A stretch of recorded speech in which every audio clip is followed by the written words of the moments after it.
Good morning বন্ধুরা, কেমন আছো? সকালে ঘুম থেকে উঠেই ব্রেকফাস্ট করার জন্য রেডি হয়ে গেলাম। সকালবেলা ঘুম থেকে একটু বেলাতে উঠলেই কাজের তাড়া লেগে যায়। একজন ঘুম থেকে উঠে এসেই তার বাবা একটা মাছ ধরে এনেছে। দেখা বন্ধুরা, এই মাছটাকে ওর বাবা রাস্তা থেকে কুড়িয়ে এনেছে, তারপর থেকে একে নিয়ে চলছে যুদ্ধ। কালকে তাকে আটা খেতে দিয়েছে, ওরকম ডিস্টার্ব করিস না। আটা খেতে দিয়েছে। গুড মর্নিং বলে দে, গুড মর্নিং। Good morning. আবার চাপা দিয়ে রেখে দে, কোথায় লাভ দিয়ে পালিয়ে যাবে। একে নিয়েই ওদের যত আনন্দ, যত কিছু। বন্ধুরা, আমার ঝাঁঝরিটাকে দিয়ে চাপা দিয়ে রেখেছে, তার সাথে আবার একটা নোড়া। 14 বার পড়তে বসছে, গান করছে, আর এসে এসে দেখে যাচ্ছে তার মাছ ঠিক আছে কিনা। আসলে বন্ধুরা, আমি না জ্যান্ত মাছ কাটতে পারি না, যার জন্য মুশকিল।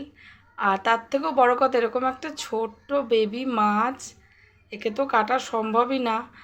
আর প্লাস হচ্ছে, এই জ্যান্ত মাছ চোখের সামনে কাটলে সেটা আমি খাবো, মানে এটা আমি কল্পনাই করতে পারবো না। আমি মাছ খাওয়া ছেড়ে দেবো, তাও অনেক শান্তির, কিন্তু আমি এরকম চোখের সামনে মাছ কাটা দেখে আমি খেতে পারবো না বন্ধুরা। মানে আমার না প্রচুর কষ্ট হয় মাছ কাটা দেখলে, আর যার জন্য আমি মাছের দোকানে আমি কোনোদিন যেতে পারি না। প্লাস মাংস কাটাও, মানে মাংসের দোকানেও আমি কোনোদিন যেতে পারি না। কোনো সময় যদি গিয়ে পড়ি, আমাকে মুখটা ঘুরিয়ে নিতে হয়, কারণ আমি মাছ মাংস কাটাটা একদম দেখতে পারি না। তো হ্যাঁ, হয়তো খাই না যে মিথ্যা কথাও কেন বলবো, খাই তো বটেই, কিন্তু আমি নিজে কাটতে তো কোনো দিনই পারবো না। আমি কাটাটা সহ্যও করতে পারি না, যার জন্য আমি আমার ঘরে যে মাছই আসুক না কেন, মানে যদি জ্যান্ত আসে, তাকে আমি এরকম জলে কিছুদিন খেলে টেলে আবার ছেড়ে দিই, পুকুরে ছেড়ে দিয়ে আসি। আগেও 2টো কই মাছ নিয়ে এসেছিলো, এটা কই মাছ। আগেও 2টো কই মাছ নিয়ে এসেছিলো সুপ্রিয় এরকম, তো তাকেও আমি এরকম কিছুদিন আমার কাছে রেখে তারপর তাকে আমি পুকুরে ছেড়ে দিয়ে এসেছি। একেও ছেড়ে দেবো। তো আমার ছেলেরা 2-1 দিন খেলে নিক, একটু ওকে দেখুক, খাবার দিক, এই করুক, তারপর ছেড়ে দেবো। তো যাই হোক বন্ধুরা, আমার আজকে সকালে ঘুম থেকে উঠে আমার ছেলে বলছে, মা দেখো সব হনুমানগুলো কি দুষ্টুমি করেছে। আমি বলছি কেন? তখন বলছে যে, মা দেখো গাছের সব কচি কচি জামরুলগুলো সব হনুমান এসে ছিঁড়ে ফেলে দিয়েছে। আসলে অ্যাকচুয়ালি হনুমান ফেলেনি, আজকে এটা ঝড়ের জন্যই পড়েছে। তো জেনারেলি হনুমান আসে তার জন্য, মানে ছিঁড়ে ছিঁড়ে ফেলে, তার জন্যই বলছে এই কথা। আচ্ছা বন্ধুরা, তোমাদেরকে জিজ্ঞেস করা হয়নি যে এই ঝড়ে তোমরা কে কেমন আছো, কার কি হলো, এটা তো জিজ্ঞেস করা হয়নি। তো তোমরা কমেন্ট করে জানিও। আর আমরা তো এখন ঠিকই আছি মোটামুটি। কালকে সুপ্রিয়া একটা ঘি নিয়ে এসছে, দেখাচ্ছি। এই যে বন্ধুরা, এই ঘিটা আমাকে কেউ জানাতে পারবে যে অরিজিনাল ঘিয়ের এই যে এটা যে এরকম পাতলাই হয়, নাকি এই যে নিচটা যেমন মোটা, নিচটা এরকম ঘনই হয়? মানে এটা এখন তো ওয়েদার যথেষ্ট ঠান্ডা, কিন্তু ঘিটা তো জমে যাচ্ছে না, এরকম পাতলাই হয় নাকি এরকম, নাকি যেটা পুরোপুরি জমে যায় সেটা ঘি?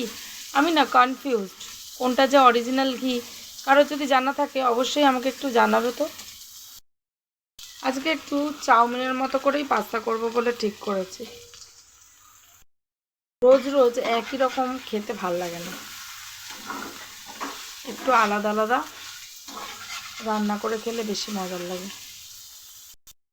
আমার ছেলেরা একটু চাউমিন, ম্যাগি এগুলো একটু বেশি পছন্দ করে, পাস্তাটাও বেশ ভালোই বাসে।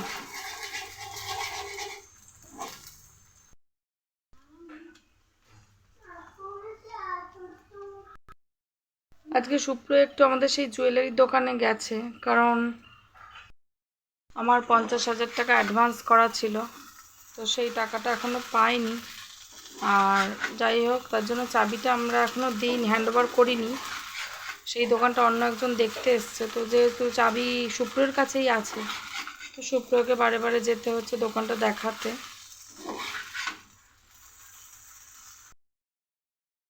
বন্ধুরা এই যে ready, dry yummy pasta ready, ঝটপট খেয়ে নাও। দেখো তো কেমন হয়েছে সোনাই। কি মোদির গ্যারেন্টি? খাবার আবার মোদি?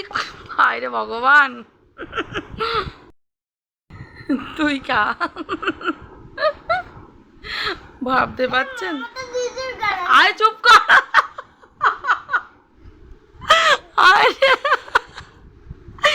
খাবার খাচ্ছে, রান্না করলাম আমি, একজন বলে মোদির গ্যারেন্টি, একজন বলছে দিদির গ্যারেন্টি।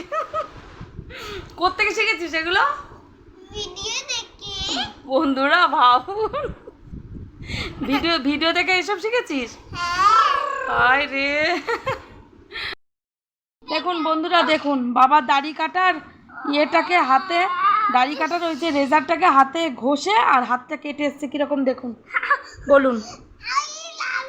ওই ওই ওই ওই কে বলেছিল? কে বলেছিল বাবা দাড়ির রেজারটা করতে? কে বলেছিল? সভ্য ছেলে একটা। আমার মাথাটা বন্ধুরা খেয়ে নিচ্ছে দেখুন।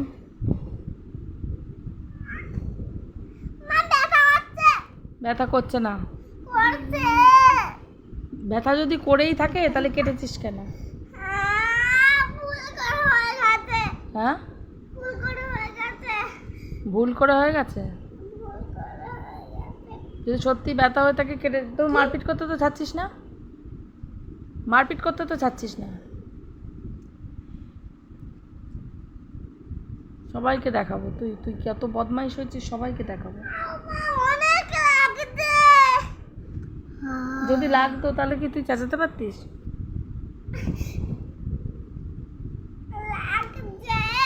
আমি কি করব? আমি বলেছিলাম, আমি রেজারটা নিয়ে হাতটা কাটতে বলেছিলাম। যেমন যেমন করেছিস তেমন। তাও তো আমি সুন্দর করে তো তুলো দিয়ে বোরলিন দিয়ে বেঁধে দিয়েছি তো। বেশিক্ষণ আবার কি? বোরলিন আবার বেশিক্ষণ দেওয়া যায় নাকি? কমক্ষণ বেশিক্ষণ?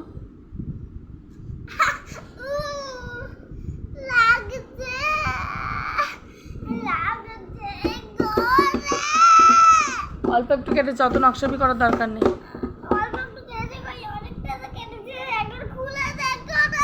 আরে খুলে দেখলে তো রক্ত বেরোবে, মহা মুশকিল তো। নকশাবি করবি না বেশি। ঠিক হয়েছে, সবাই বলবে ঠিক হয়েছে, ঠিক হয়েছে। বন্ধুরা আজকে সকালের পর থেকে ভিডিও করতে পারিনি, কারণ শরীরটা খুব খারাপ ছিল।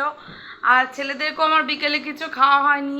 তো এই বিকেলবেলা শরীরটা একটু ভালো হয়েছে বলে ছেলেদের জন্য একটা সারপ্রাইজ গিফট আমি বানালাম। এটা হচ্ছে বিস্কিট। এই যে বন্ধুরা, ছেলেদের জন্য আমি বিস্কিট বানিয়েছি হাতে। রেসিপিটা এখন শেয়ার করছি না, যদি ভালো হয়ে থাকে তাহলে রেসিপিটা শেয়ার করব। এই বিস্কিটটা পছন্দ সবার? ঠিক আছে তাহলে কিনতে হবে।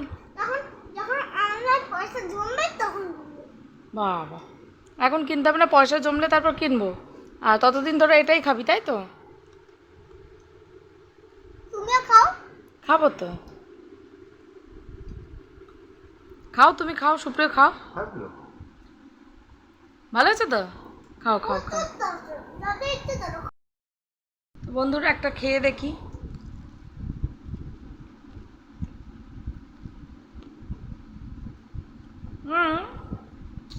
বিস্কুটের থেকে একটু শক্ত হয়েছে, তাই না?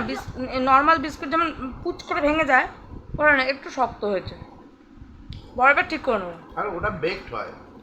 এটা তো ভাজা না, এটা ফ্রাইড। তা ঠিক। বেকড আর ফ্রাইডের মধ্যে পার্থক্য না? এইটা কি দেখো নরম।